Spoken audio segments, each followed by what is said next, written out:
ಆತ್ಮೀಯ ವಿದ್ಯಾರ್ಥಿಗಳ ಹಿಂದಿನ ತರಗತಿಯಲ್ಲಿ ನಾವು ಚತುರ್ಭುಜಗಳ ಪರಿಚಯ ಪಾಠದಲ್ಲಿ ಆಕೃತಿಗಳನ್ನು ಏಕವಿಧದ ಆಕೃತಿಗಳನ್ನ ಅವುಗಳ ಭಾವಗಳ ಆಧಾರದ ಮೇಲೆ ನಾವೇನ್ ಮಾಡಿದ್ವಿ ಹೆಸರನ್ನು ಕೊಡ್ತಾ ಇದ್ವಿ, ವಿಂಗಡಣೆ ಮಾಡ್ತಾ ಇದ್ವಿ. ಬಹುಭುಜಾಕೃತಿಗಳನ್ನ ಅವುಗಳ ಭಾವಗಳ ಆಧಾರದ ಮೇಲೆ ಹೆಸರನ್ನ ವಿಂಗಡಿಸಿ ಬರೀತಾ ಇದ್ವಿ. ಸೊ ಅದರಲ್ಲಿ 3 ಭಾವ ಇದ್ರೆ ಏನಂತ ಕರಿತೀವಿ? ಮೂರು ಭಾವಗಳಿರ್ತಕ್ಕಂಥ ಆಕೃತಿ ಇದ್ರೆ ಅದನ್ನೇ ಅಂತ ಕರಿತೀವಿ. 4 ಭಾವಗಳಿದ್ರೆ ಅದನ್ನೇ 5 ಭಾವಗಳಿದ್ರೆ 6 ಭಾವಗಳಿದ್ರೆ 7 ಭಾವಗಳಿದ್ರೆ 8 ಭಾವಗಳಿದ್ರೆ 9 ಭಾವಗಳಿದ್ರೆ 10 ಭಾವಗಳಿದ್ರೆ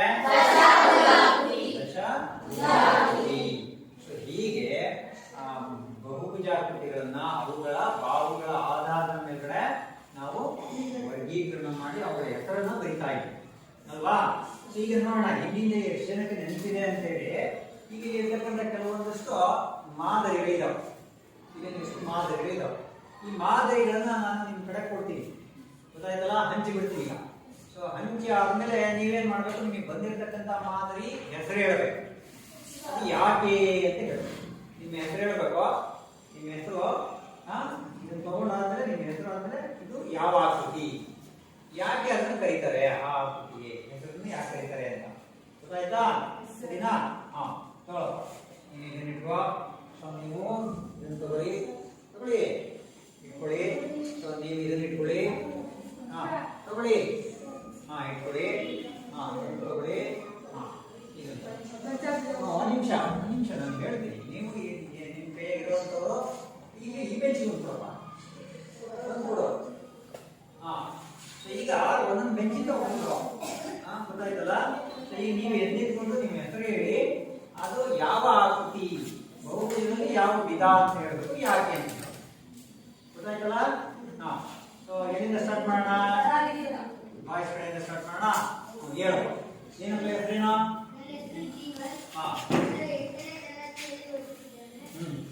ಈಗ ನಿಮ್ ಕೈ ಇರ್ತಕ್ಕಂಥ ತೋರಿಸೋದು ಆಕೃತಿ ಬಿಟ್ಟ ಇಟ್ಕೊಂಡಿದ್ಯಾ?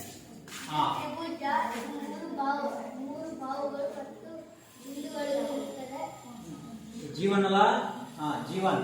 ಸೊ ನಿಮ್ ಕೈ ಇರುವಂತ ಆಕೃತಿ ಯಾವುದು? ಯಾಕಪ್ಪ? ಸೊ ಜೀವನ್ ಹೇಳಿ ಕರೆಕ್ಟಾ? ಯಾವುದು? ಯಾಕೆ ತ್ರಿಭುಜ ಅಂತ ಕರಿತೀವಿ? ಸೊ ಈಗ ನೆಕ್ಸ್ಟ್ ಬೇಡ, ಅಲ್ಲಿಗೆ ಬರೋದು ಬೇಡ, ಇಲ್ಲಿಗೆ ಬರೋಣ. ಏನಮ್ಮ ನಿನ್ ಕೈಲಿರುವಂತ ನಿನ್ನ ಹೆಸರೇನಪ್ಪ ಹೇಳು, ತೋರಿಸೋದನ್ನ ನೀನು ಇಟ್ಕೊಂಡಿರ್ತಕ್ಕಂಥದ್ದು ತೋರಿಸೋದು.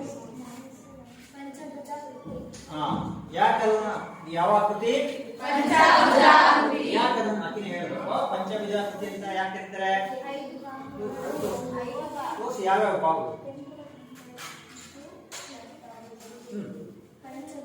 ತೋರ್ಸು. 5 ಭಾವಗಳು ಯಾವ್ಯಾವ ಅಂತ ತೋರ್ಸುಮ. ಕೌಂಟ್ ಮಾಡೋದು ಸರಿ, ಕೌಂಟ್ ಮಾಡೋದು. ಭಾವಗಳು ಅಂದ್ರೆ ಇದು 1 2 3 4 5. ಇನ್ನೊಂದ್ಸರಿ ಹೇಳು.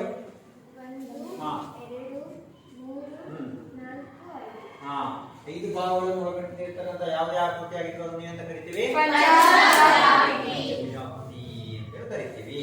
ಸರಿ, ಈಗ ನಿನಗೆ ಬಂದಿರೋದು ತೋರಿಸು. ಯಾವ ಆಕೃತಿ? ಯಾಕೆ? ಯಾವ್ಯಾವು?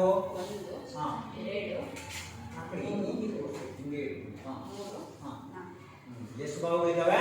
4 ಭಾವಗಳು ಬಂದ್ರೆ ಅದನ್ನೆಲ್ಲ ಏನಂತ ಕರಿತೀವಿ? ನೆಕ್ಸ್ಟ್ ಹೇಳಪ್ಪ.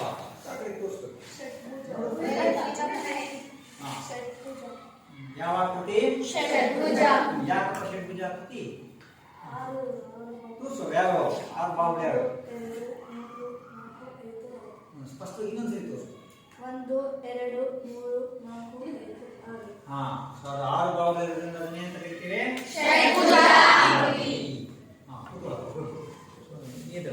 ನಿನ್ನ ಹೆಸರೇನಪ್ಪ? ಪರಮಾನ್. ನಿನ್ ಕೈಲಿರೋದೇನೋ ಆಕೃತಿ ನೋಡುದು ತೋರಿಸು.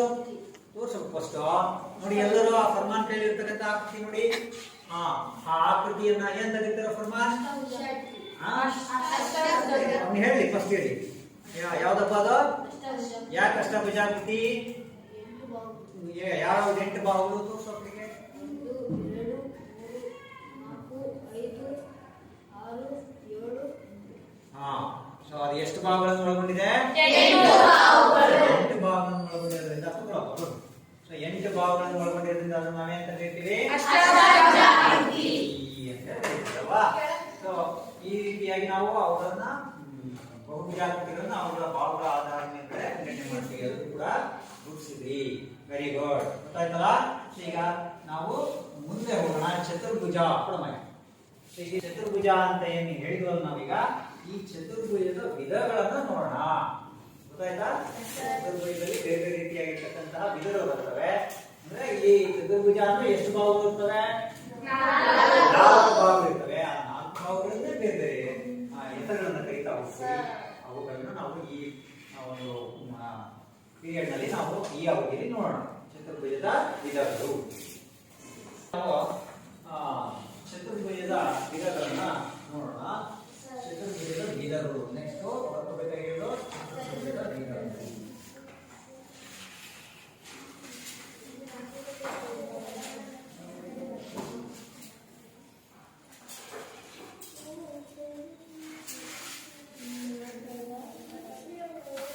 ಚತುರ್ಭುಜದ ವಿಧಗಳನ್ನು ನೋಡೋಣ, ಯಾವ್ಯಾವ ಬರ್ತವೆ ಅದರಲ್ಲಿ ಅಂತೇಳಿ.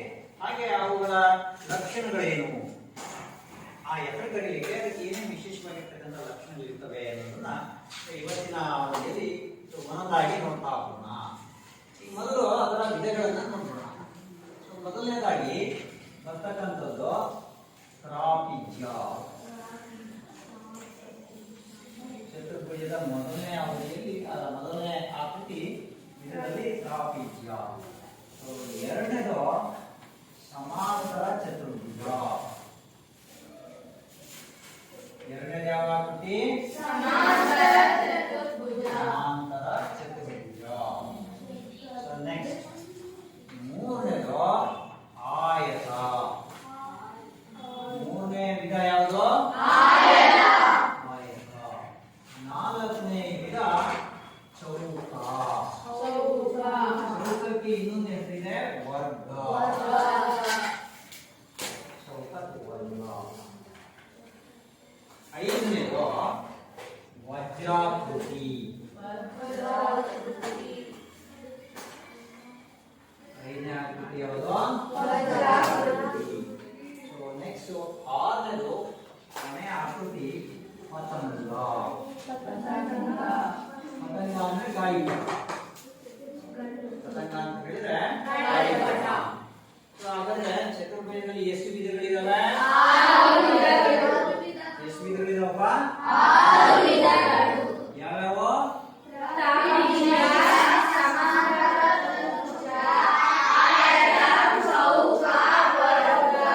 ಚೌಕ ಅಥವಾ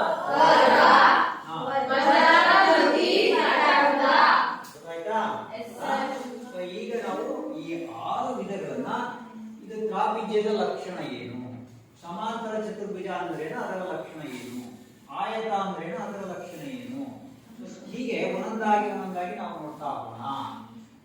ಆಯ್ತಾ? ಈಗ ಚತುರ್ಭುಜದ ವಿಧಗಳಲ್ಲಿ ಮೊದಲನೆಯದು ತ್ರಾಪಿಜ್ಯ ಅಂತ ಅಂದ್ರೆ ಏನು ಅಂತ ನೋಡೋಣ. ತ್ರಾಪಿಜ್ಯ ಅಂತ ಹೇಳಿದ್ರೆ, ಸೊ ಚತುರ್ಭುಜ ಅಂತ ಹೇಳಿದ್ರೆ ಎಷ್ಟು ಭಾಗಗಳನ್ನು ಒಳಗೊಂಡಿದೆ? 4 ಭಾಗಗಳಿವೆ. ನೋಡಿ ಇದರಲ್ಲಿ ಈಗ ನೋಡಿದ್ರಲ್ಲ ಈ ಆಕೃತಿ ನಾನೇ ನೀವು ಗುರುತಿಸಿದ್ರಿ. ಗಮನಿಸ್ತಾ ಇದ್ದೀರಾ? ಇದು ಎಲ್ಲರೂ ಕಾಣಿಸ್ತಾ ಇದೆಯಲ್ಲ? ಇಲ್ಲಿರ್ತಕ್ಕಂಥ ಆಕೃತಿಯನ್ನು ನಾವು ಏನ್ ಮಾಡ್ತೀವಿ? ತ್ರಾಪಿಜ್ಯ. ಚತುರ್ಭುಜದ ವಿಧದಲ್ಲಿ ಇದನ್ನ ಏನಂತ ಕರಿತೀವಿ? ತ್ರಾಪಿಜ್ಯ ಅಂತ ಕರಿತೀವಿ. ಗೊತ್ತಾಯ್ತಲ್ಲ ತ್ರಾಪಿಜ್ಯ ಅಂದ್ರೆ ಹೇಗಿರ್ತದೆ ಅಂತ?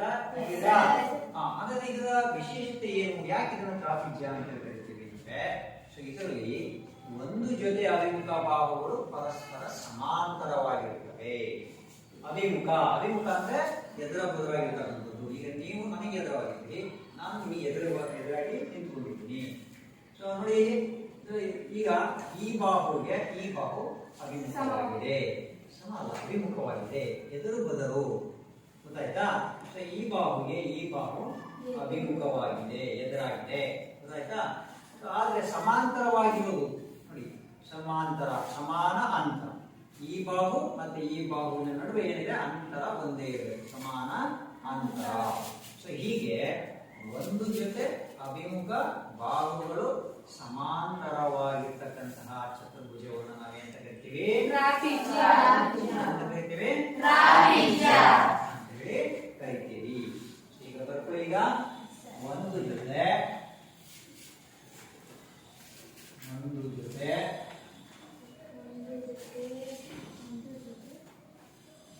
ಅಭಿಮುಖ ಬಾಹುಗಳು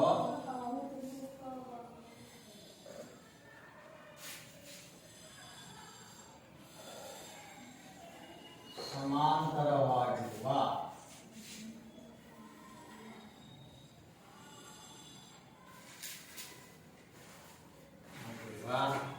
ಚತುರ್ಭುಜದ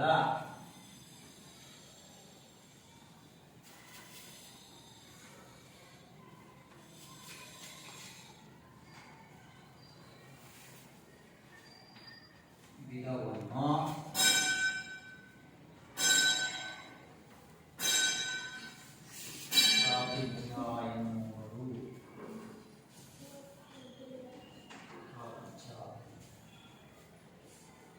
ಈಗ ಆಕೃತಿಯನ್ನ ಹಾಕೊಳ್ಳೋಣ. ಎಲ್ಲರೂ ಸ್ಥಿತಿಯಲ್ಲಿ ಏನ್ ಮಾಡಬೇಕು? ತ್ರಾಪಿಜ್ಯದ ಆಕೃತಿಯನ್ನ ಹಾಕೋಬೇಕು.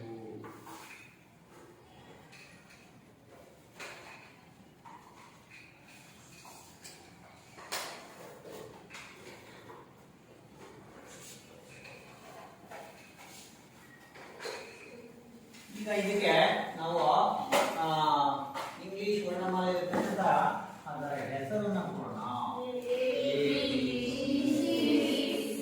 ABCD ಅಂತಾನೆ ಕೊಡಬೇಕು ಅಂತಿಲ್ಲ, ನಾವು ಇಂಗ್ಲಿಷ್ ವರ್ಣಮಾಲೆ ಇರತಕ್ಕಂಥ ಅಕ್ಷರಗಳನ್ನ ಯಾವ ಬೇಕಾದ್ರೂ ನಾವು ಹೆಸರನ್ನ ಕೊಡಬಹುದು, ಆಯ್ತಾ? ಈಗ ನೋಡಿ, ಆಮೇಲೆ ಈ ರೀತಿಯಾಗಿರುವಂತಹ ಬಾಣದ ಗುರುತನ್ನ ನಾವು ಗುರುತಿಸಬೇಕು. ಬಾಣದ ಗುರುತನ್ನ ಈಗ ಬಾಣದ ಗುರುತನ್ನ ಗುರುತಿಸಿದ್ರೆ ನೋಡಿ, ಈಗ ಇದರ ಅರ್ಥ ಏನಪ್ಪ ಅಂದ್ರೆ ಇವೆರಡು ಸಮಾಂತರ ಬಾಹುಗಳು, ಗೊತ್ತಾಯ್ತಾ? ಅಥವಾ ರೇಖೆಗಳು ತೆಗೆದುಕೊಂಡ್ರೆ ಸಮಾಂತರ ಸರಳ ರೇಖೆಗಳು, ಅಂದ್ರೆ ಇವುಗಳು ಸಮಾನ, ಇವುಗಳ ನಡುವೆ ಸಮಾನ ಅಂತರ ಇರುತ್ತೆ. ಇವುಗಳ ನಡುವೆ ಏನಿರುತ್ತೆ? ಸಮಾನ ಅಂತರ ಇರುತ್ತೆ. ಈ ಆಕೃತಿಯನ್ನು ನಾವು ತ್ರಾಪಿಜ್ಯ ಅಂತ ಕರಿತೀವಿ. ಈಗ ನೆಕ್ಸ್ಟ್ ಇದರ ಲಕ್ಷಣಗಳನ್ನ ನೋಡ್ತಾ ಹೋಗ್ತಾನೆ.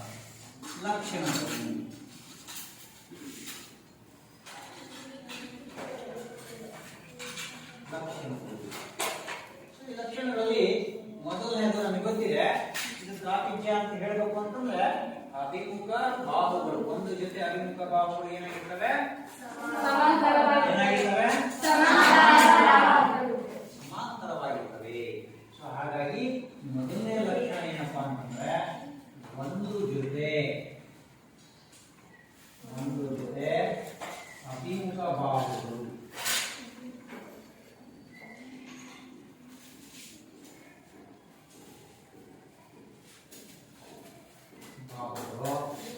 ಸಮಾಂತರವಾಗಿದೆ.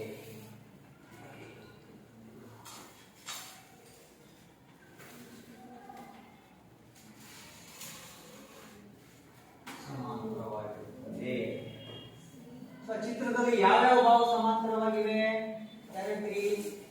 ಯಾವ್ಯಾವ ಬಾಹು? ಅಲ್ಲ, ಯಾವ ಬಾಹು ಸಮಾಂತರವಾಗಿದೆ? ಸಮಾಂತರ ಮಾಡಿದೆ.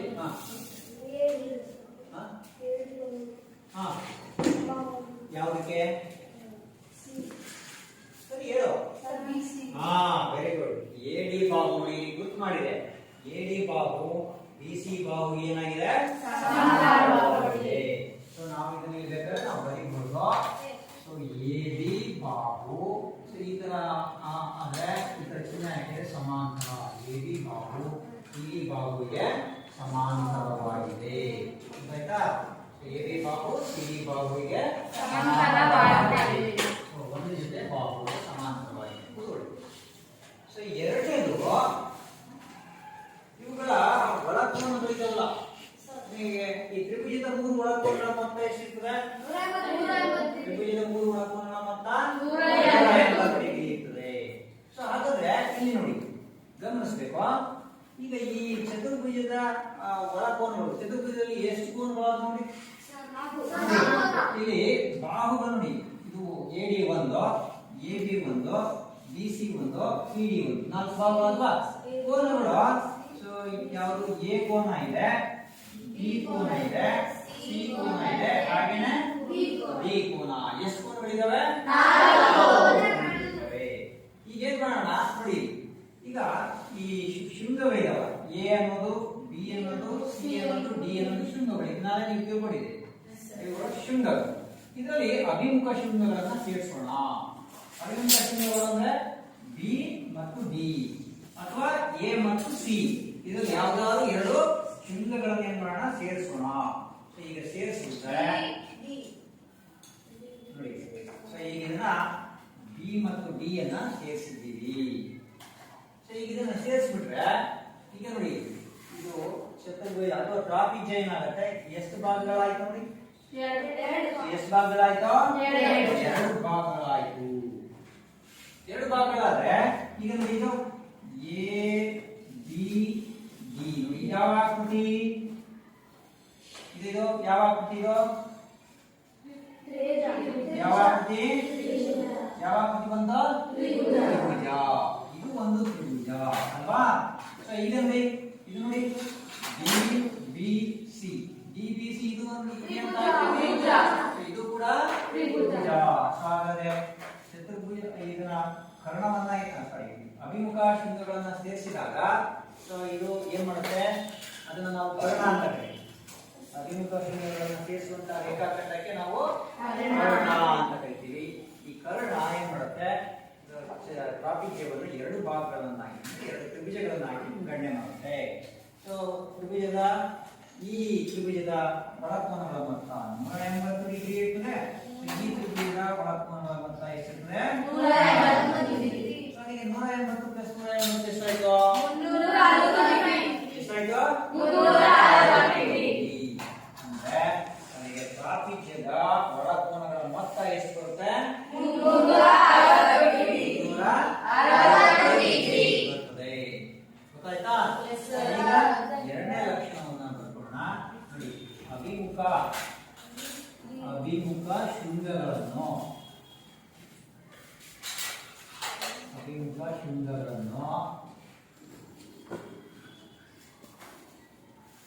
ಸೇರಿಸುವ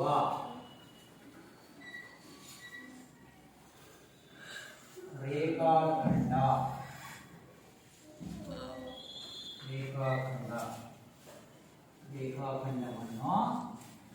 ಕರ್ಣ ಏನಂತ ಕರೀತಾರೆ? ಅದನ್ನ ಕರ್ಣ ಎನ್ನುವುದು. ಕರ್ಣ ಅಂತ ಹೇಳಿ ಕರಿತೀವಿ. ಹಾಗಾದ್ರೆ ಚಿತ್ರದಲ್ಲಿ ಯಾವುದು ಕರ್ಣ? ಯಾವುದು? ಯಾವುದು? ಡಿ ಅಂತಲಾರು ಓದ್ಬೋದು ಅಥವಾ ಡಿ ಬಿ ಅಂತಲಾರು ಓದ್ಬೋದು. ನಾನು ಬ್ರಾಕೆಟ್ ನಲ್ಲಿ ಬರ್ದಿದ್ದೀನಿ. ಡಿ ಬಿ ಕರ್ಣ ಅಂತ ಕರೀತೀವಿ. ಸೊ ಈ ಕರ್ಣ ಏನ್ ಮಾಡುತ್ತೆ? ಸೊ ಚತುರ್ಭುಜವನ್ನ ಎಷ್ಟು ಭಾಗಗಳನ್ನಾಗಿ ಮಾಡುತ್ತೆ? 2 ಭಾಗಗಳನ್ನಾಗಿ ಮಾಡುತ್ತೆ. ಈಗ 2 ಯಾವ ಆಕೃತಿಗಳಾಗುತ್ತೆ? ತ್ರಿಭುಜಗಳಾಗಿರ್ತದೆ. ಅವೆರಡು ಕೂಡ ಏನಾಗಿರ್ತದೆ? ತ್ರಿಭುಜ. ಈಗ ಏನೋ ನೆಕ್ಸ್ಟ್ ಕರ್ಣವು ಟ್ರಾಪಿಜ್ಯವನ್ನು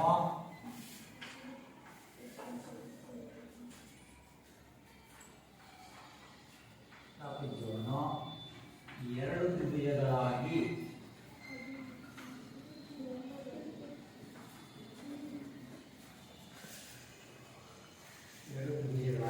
ವಿಭಾಗಿಸುತ್ತದೆ.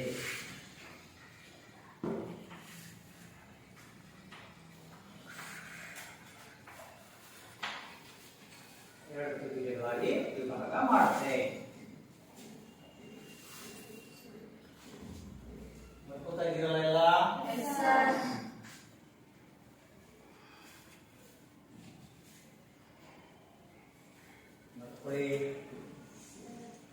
ಇನ್ನು ನಾಲ್ಕನೇ ಲಕ್ಷಣ ಏನಪ್ಪಾ ಅಂದ್ರೆ ತ್ರಾಪಿಜ್ಯದ 4 ಕೋನಗಳ ಮೊತ್ತ ಎಷ್ಟಿರ್ತದೆ? 360 ಡಿಗ್ರಿ ಇರ್ತದೆ. ತ್ರಾಪಿಜ್ಯದ 4 ಕೋನಗಳ ಮೊತ್ತ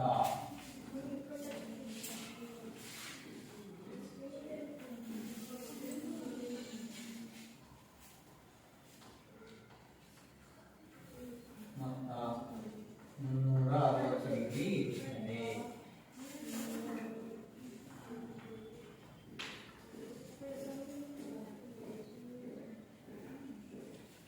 ಸೊ ಇದಿಷ್ಟು ತ್ರಾಪಿಜ್ಯದ ಲಕ್ಷಣಗಳು. ಆಯ್ತಾ? ಸೊ ಮೊದಲನೇದಾಗಿ ಒಂದು ಜೊತೆ ಅಭಿಮುಖ ಬಾಹುಗಳು ಏನಾಗಿರ್ತವೆ? ಸಮಾಂತರವಾಗಿರ್ತವೆ. ಎರಡನೇದು ಲಕ್ಷಣ ಏನು? ಅಭಿಮುಖ ಶೃಂಗಗಳನ್ನ ಅಂದ್ರೆ ಎ ಬಿ ಮತ್ತು ಡಿ ಅಥವಾ ಎ ಮತ್ತು ಸಿ ಇವೆರಡು ಯಾವನ್ನಾದ್ರೂ ಸೇರಿಸಬಹುದು. ಆಯ್ತಾ? ಇದನ್ನ ಈ ಬಿಂದುವನ್ನ ಸೇರಿಸಿ ಈ ಬಿಂದುವನ್ನ ಸೇರಿಸಿ ಸೇರಿಸಿದಾಗ ಅಭಿಮುಖ ಶೃಂಗಗಳನ್ನ ಸೇರಿಸುವಂತಹ ರೇಖಾಖಂಡಕ್ಕೆ ನಾವು ಏನಂತ ಕರಿತೀವಿ? ಅಂತ ಕರಿತೀವಿ. ಸ್ಪಷ್ಟವಾಗಿ ಕೇಳಿಸ್ತಾರೆ. ಅಭಿಮುಖ ಶೃಂಗಗಳನ್ನು ಸೇರಿಸುವಂತಕ್ಕಂಥ ರೇಖಾಖಂಡವನ್ನ ಅಂತ ಕರಿತೀವಿ. ಈಗ ಈ ಕರ್ಣವನ್ನ ಎಳೆದಾಗ ಚತುರ್ಭುಜವನ್ನ ಅದು ಎಂತ ಆಕೃತಿಯನ್ನ ತ್ರಿಭುಜಗಾಗ್ತವೆ.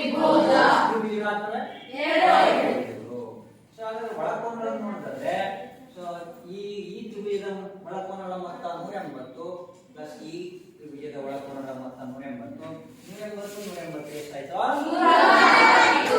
ಸೊ ಹಾಗಾಗಿ ತ್ರಾಪಿಜ್ಯದ 4 ಒಳಕೋನಗಳ ಮೊತ್ತ ಎಷ್ಟಿದ್ರೆ ಆಯ್ತಾ? ಎಲ್ಲೇನಾದ್ರೂ ಡೌಟ್ ಇದೆಯಾ? ನೆಕ್ಸ್ಟ್ ನೋಡಿ ಚತುರ್ಭುಜದ ಎರಡನೇ ವಿಧ. ಚತುರ್ಭುಜದ ಎರಡನೇ ವಿಧ ಯಾವುದು? ಸಮಾಂತರ ಚತುರ್ಭುಜ ನೋಡಿ ಈ ರೀತಿಯಾಗಿರ್ತಕ್ಕಂಥ ಈ ಕಡೆ ನೋಡಿ ಎಲ್ಲ ಸಮಾಂತರ ಚತುರ್ಭುಜ. ಇಲ್ಲಿರ್ತಕ್ಕಂಥದ್ದಕ್ಕೂ ಇದಕ್ಕೂ ಒಂದು ವ್ಯತ್ಯಾಸ ಗೊತ್ತಿದೆ. ನೋಡಿ ಇದನ್ನ ಏನಂತ ಕರೀತೀವಿ ನಾವು? ಯಾಕೆ ಇದನ್ನು ತ್ರಾಪಿಜ್ಯ ಅಂತ ಕರಿತೀವಿ ಅಂದ್ರೆ ಒಂದು ಜೊತೆ ಅಭಿಮುಖ ಬಾಹುಗಳು ಮಾತ್ರ ಸಮಾಂತರವಾಗಿರ್ತವೆ, ಸಮಾನ ಅಂತರ ಇರ್ತದೆ. ಆದ್ರೆ ಇಲ್ಲಿ ಇದನ್ನು ಗಮನಿಸಿದಾಗ ನೋಡಿ ಸೊ ಅವು ಎರಡು ಜೊತೆ ಇರ್ತವೆ. ನೋಡಿ ಇದೊಂದು ಜೊತೆ, ಸೊ ಈ ಬಾಹು ಮತ್ತೆ ಈ ಬಾಹು ಇವೆರಡು ಸಮಾನ ಅಂತರ ಇದೆ. ಸೊ ಹಾಗೇನೆ ಅಲ್ಲಿರ್ತಕ್ಕಂಥ ಈ ಎರಡು ಬಾಹುಗಳು ಕೂಡ ಸಮಾನ ಅಂತರ ಇವೆ. ಆಯ್ತಾ? ಸೊ ಹಾಗಾಗಿ ಸಮಾಂತರ ಚತುರ್ಭುಜ ಅಂತ ಹೇಳಿದ್ರೆ ಎರಡು ಜೊತೆ ಅಭಿಮುಖ ಬಾಹು. ಗೊತ್ತಾಯ್ತಲ್ಲ? ಸೊ ಇದೊಂದು ಜೊತೆ ಇದೊಂದು ಜೊತೆ. ಸೊ ಎರಡು ಜೊತೆ ಅಭಿಮುಖ ಬಾಹುಗಳು ಪರಸ್ಪರ ಸಮಾಂತರವಾಗಿದ್ದರೆ, ಸಮಾಂತರ ಅಷ್ಟೇ ಅಲ್ಲ ಮತ್ತೇನಾಗಿರ್ತವೆ? ಸಮನಾಗಿರ್ತವೆ. ಅಭಿಮುಖ ಬಾಹುಗಳು ಸಮನಾಗಿರ್ತವೆ. ಅಭಿಮುಖ ಬಾಹುಗಳು ಸಮ, ಈ ಬಾಹು ಸಮ ಇರುತ್ತೆ. ಸೊ ಇದರಲ್ಲಿ ಸಮ ಇರೋಲ್ಲ ನೋಡಿದ್ರೆ ಗೊತ್ತಾಗುತ್ತೆ. ಕೆಳಗಿನ ಬಾಹು ದೊಡ್ಡದಿದೆ, ಮೇಲ್ಗಡೆ ಬಾಹು ಚಿಕ್ಕದಿದೆ. ಆದರೆ ಸಮಾಂತರ ಚತುರ್ಭುಜದಲ್ಲಿ ಅಭಿಮುಖ ಬಾಹುಗಳು ಪರಸ್ಪರ ಸಮ ಇರ್ತವೆ, ಸಮಾನ ಇರುತ್ತೆ, ಸಮಾಂತರವಾಗಿ ಇರುತ್ತೆ. ಗೊತ್ತಾಯ್ತಾ? ಸೊ ಸಮಾಂತರ ಚತುರ್ಭುಜ ಅಂತ ಹೇಳಿದ್ರೆ ಅಭಿಮುಖ ಬಾಹುಗಳು ಪರಸ್ಪರ ಸಮ ಮತ್ತು ಸಮಾಂತರವಾಗಿರುತ್ತವೆ. ಗೊತ್ತಾಯ್ತಲ್ಲಪ್ಪ? ಇದರಳತೆ ಒಂದೇ ಇದೆ, ಹಾಗೆ ಸಮಾನ ಅಂತರ. ಈ ಬಾಹುವಿನಳತೆ ಈ ಬಾಹುವಿನಳತೆ ಎರಡು ಸಮ ಇದ್ದಾವೆ, ಹಾಗೆ ಸಮಾನ ಅಂತರ ಇದ್ದಾವೆ. ಈಗ ಇದರ ಲಕ್ಷಣಗಳನ್ನು ನೋಡೋಣ. ಈಗ ಸಮಾಂತರ ಚತುರ್ಭುಜ ಅಂದ್ರೆ ಅಭಿಮುಖ ಬಾಹುಗಳು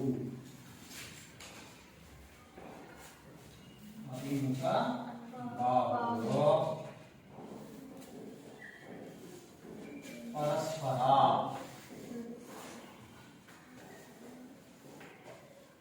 ಸಮ ಮತ್ತು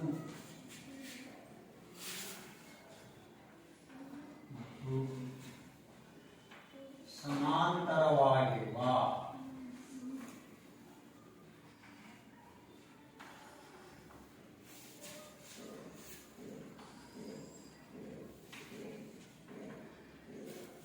ಚತುರ್ಭುಜವನ್ನು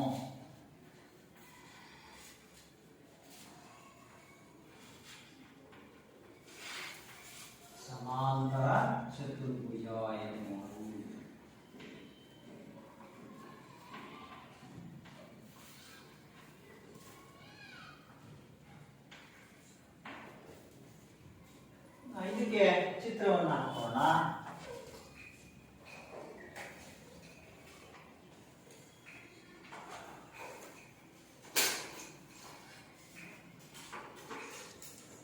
ABCD ಅಂತ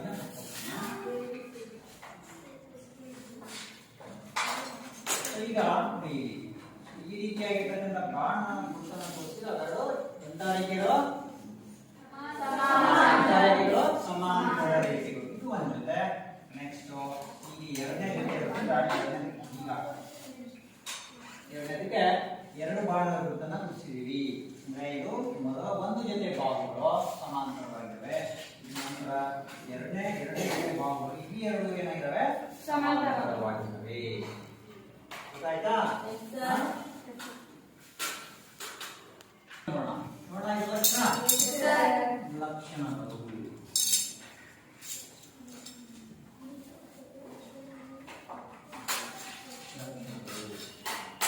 ಇಲ್ಲಿ ಹೆಸರು ಹೇಳುವಂತೆ ಏನು ಅಭಿಮುಖ ಬಾಹುಗಳು. ಮೊದಲನೇದಾಗಿ ಅಭಿಮುಖ ಬಾಹುಗಳು ಸಮ.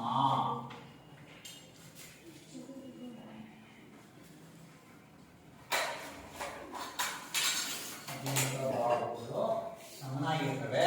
ಸಮ ಇರೋದಲ್ಲೇ ಏನಾಗಿರ್ತವೆ ಸಮಾಂತರವಾಗಿರ್ತವೆ ಮತ್ತು ಸಮಾಂತರವಾಗಿರ್ತವೆ.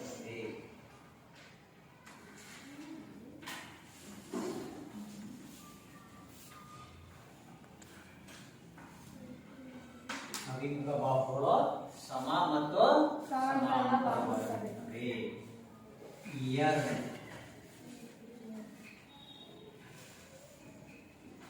ಈಗ ನೋಡಿ, ಈಗ ನೆಕ್ಸ್ಟ್ ಇಲ್ಲಿ ಈ ಕೋನಗಳನ್ನು ನಾವು ಅಳತೆ ಮಾಡಿದ್ವಿ. ಗೊತ್ತಾಯ್ತಾ? ಕೋನಗಳನ್ನು ಅಳತೆ ಮಾಡಿದ್ರೆ ನೋಡಿ, ಎ ಕೋನ ಸಿ ಕೋನಕ್ಕೆ ಸಮನಾಗಿರುತ್ತೆ. ಇದು ಮುಂದಿನ ತರಗತಿಯಲ್ಲಿ ಹೇಳ್ತೀನಿ ನಾನು ಕೋನವನ್ನು ಅಳತೆ ಮಾಡ್ತೀನಿ. ಈಗ ನೋಡಿ, ಎಗೆ ಎದುರಾಗಿರ್ತಕ್ಕಂಥ ಕೋನ ಸಿ, ಇವೆರಡು ಕೋನಗಳ ಅಳತೆ ಏನಾಗಿರುತ್ತೆ ಸಮ ಇರುತ್ತೆ. ಹಾಗೇನೆ ಕೋನ ಬಿ ಕೋನಕ್ಕೆ ಸಮನಾಗಿರುತ್ತೆ. ಅಂದ್ರೆ ಇಲ್ಲಿ ಅಭಿಮುಖ ಕೋನಗಳು ಏನಾಗಿರ್ತವೆ ಸಮನಾಗಿರ್ತವೆ. ಎರಡನೇ ಲಕ್ಷಣ ಅಭಿಮುಖ ಕೋನಗಳು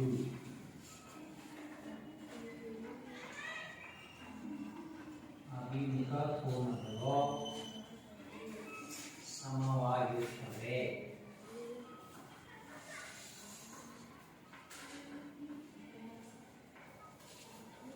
ಅಭಿಮುಖ ಕೋನಗಳು ಸಮವಾಗಿರುತ್ತವೆ.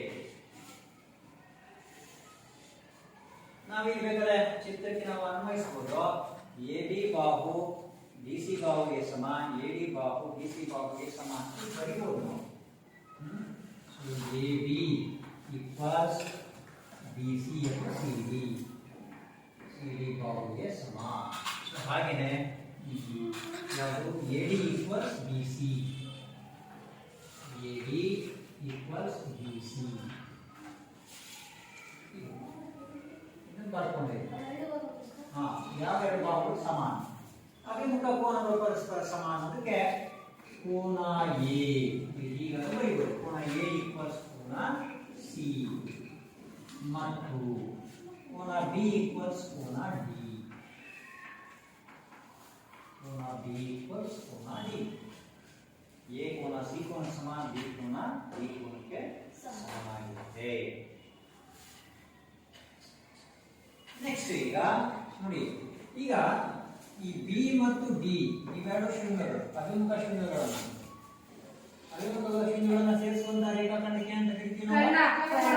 ಅಂತ ಕರಿತೀವಿ. ಈಗ ಇಲ್ಲೂ ಕೂಡ ನಾವು ಅಭಿಮುಖ ಶೃಂಗಗಳನ್ನ ಸೇರಿಸ್ಕೊಳ್ಳೋಣ.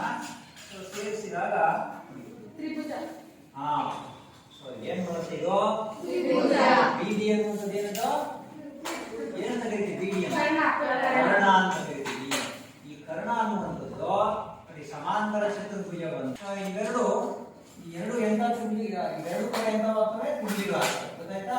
ಸೊ ತ್ರಿಭುಜದ ಮೂರು ಒಳಕೋನಗಳ ಮೊತ್ತ ಎಷ್ಟಿದೆ? 180 ಇರುತ್ತೆ. 280 ಎಷ್ಟಾಯ್ತು?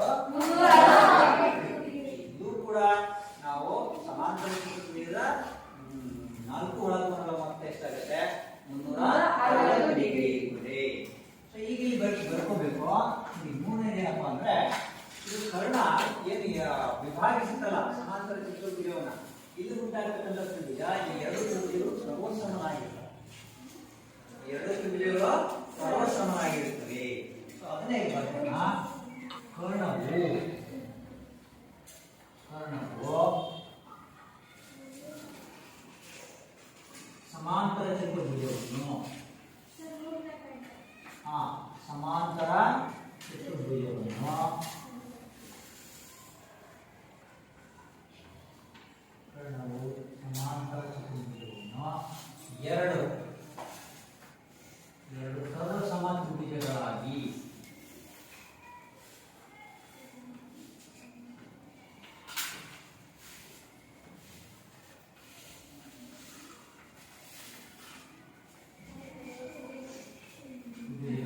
ವಿಭಾಗಿಸುತ್ತದೆ.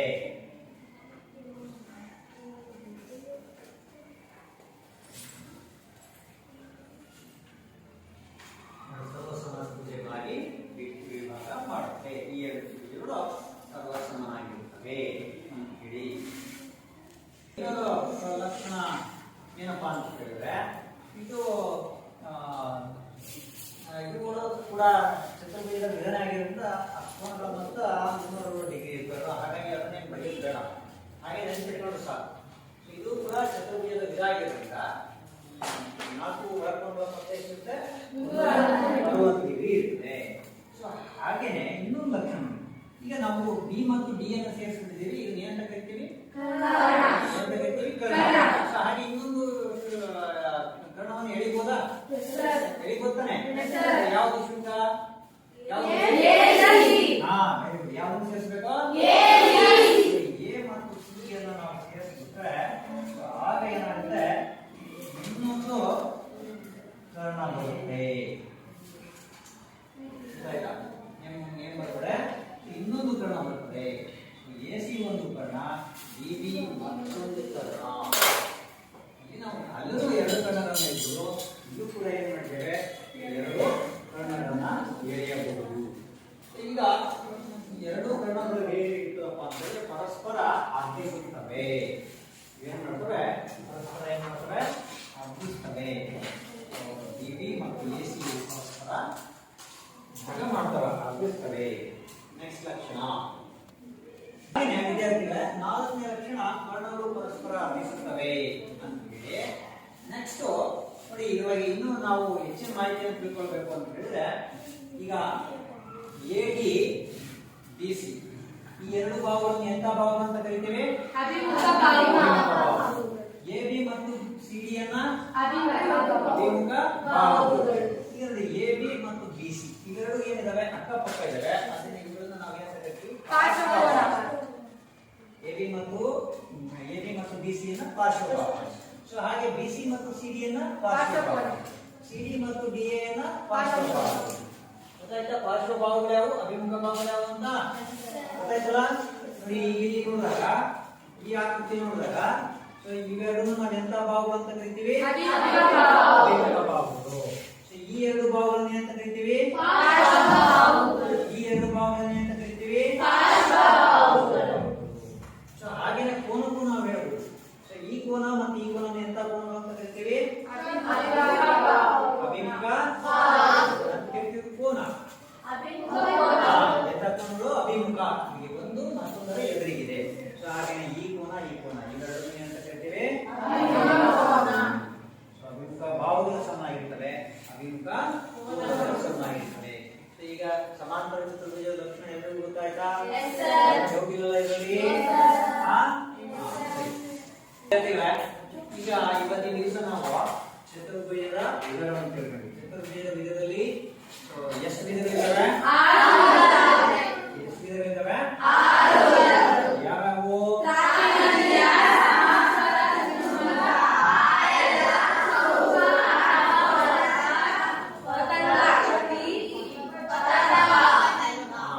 ಅದರಲ್ಲಿ ಎರಡನ್ನ ಮಾತ್ರ ನಾವು ಎರಡು ಆಕೃತಿಗಳನ್ನ ಅಭ್ಯಾಸ ಮಾಡಿದ್ರೆ ಅದರ ಲಕ್ಷಣಗಳನ್ನು ತಿಳ್ಕೊಂಡ್ವಿ. ಯಾವ್ಯಾವು?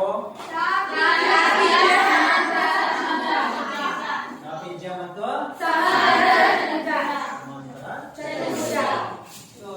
ತ್ರಿಭುಜ ಅಂತಂದ್ರೆ ಏನು? ಯಾರಾದ್ರೂ ಹೇಳ್ತೀರಾ? ಎದ್ದಿಕೊಂಡು ಹೇಳ್ತೀರಾ? ಎದ್ದಿಕೊಂಡು ಹೇಳೋದು.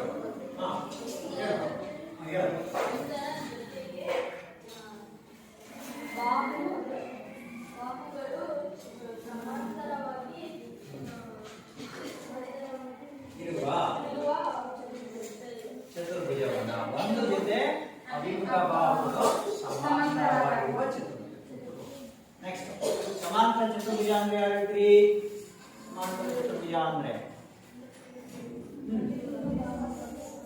ಸಮಾಂತರ ಚತುರ್ಭುಜ.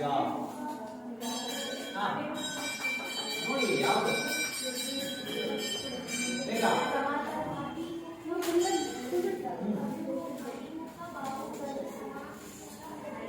ಸಮ ಮತ್ತು ಸಮಾನ. ಎಷ್ಟಿದೆ ಅದು ಒಂದನೇ ಇತ್ತು, ಅಲ್ಲಿ ಎರಡು ಜೊತೆ ಎರಡು ಅಭಿಮುಖ ಬಾಹುಗಳು ಸಮ ಮತ್ತು ಸಮಾಂತರವಾಗಿರ್ತಕ್ಕಂಥ ಚತುರ್ಭುಜವನ್ನು ಅಂತ ಕರಿತೀವಿ ಸಮಾಂತರ ಚತುರ್ಭುಜ ಅಂತ ಕರಿತೀವಿ.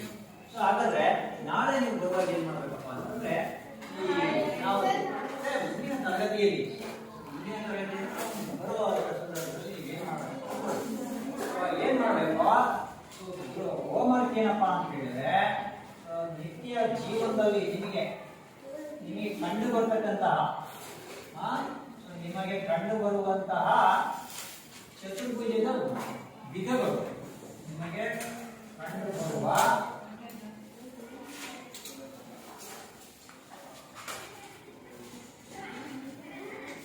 ಚತುರ್ಭುಜದ ವಿಧಗಳ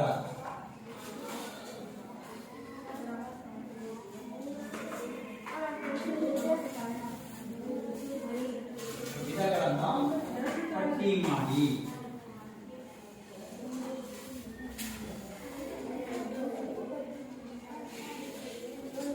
ನೀವು ಈ ನೋಡ್ತೀರಿ, ಬೇಕರಿಗೆ ಹೋಗ್ತೀರಿ, ಅಂಗಡಿಗೆ ವಸ್ತ್ರಗಳನ್ನು ಕೊಂಡ್ಕೊಳಕ್ ಹೋಗ್ತೀರಿ, ಎಲ್ಲೆಲ್ಲಿ ನೀವು ಈ ಚತುರ್ಭುಜದ ವಿಧಗಳನ್ನ ನೋಡ್ತೀರಿ, ನೋಡ್ತೀರಿ, ಅವರನ್ನ ಪಟ್ಟಿ ತಯಾರು ಮಾಡ್ಕೊಂಡ್ಬೇಕು. ಆಯ್ತಾ? ಎಕ್ಸೈಸ್ ತಗೊಂಡು ಹೋಗ್ತೀರಿ, ಅಲ್ಲಿ ಈಗ ಉದಾಹರಣೆಗೆ ಎಕ್ಸೈಸ್ ಇದೆ. ಈ ಎಕ್ಸೈಸ್ ಯಾವ ಆಕಾರದಲ್ಲಿದೆ? ಆಯತಾಕಾರದಲ್ಲಿದೆ. ಗೊತ್ತಾಯ್ತಲ್ಲ? ಈ ರೀತಿಯಾಗಿರ್ತಕ್ಕಂಥ ಆಕೃತಿಗಳನ್ನ ಎಲ್ಲೆಲ್ಲಿ ನೀವು ತಿಂಡಿ ತಿನ್ನೋ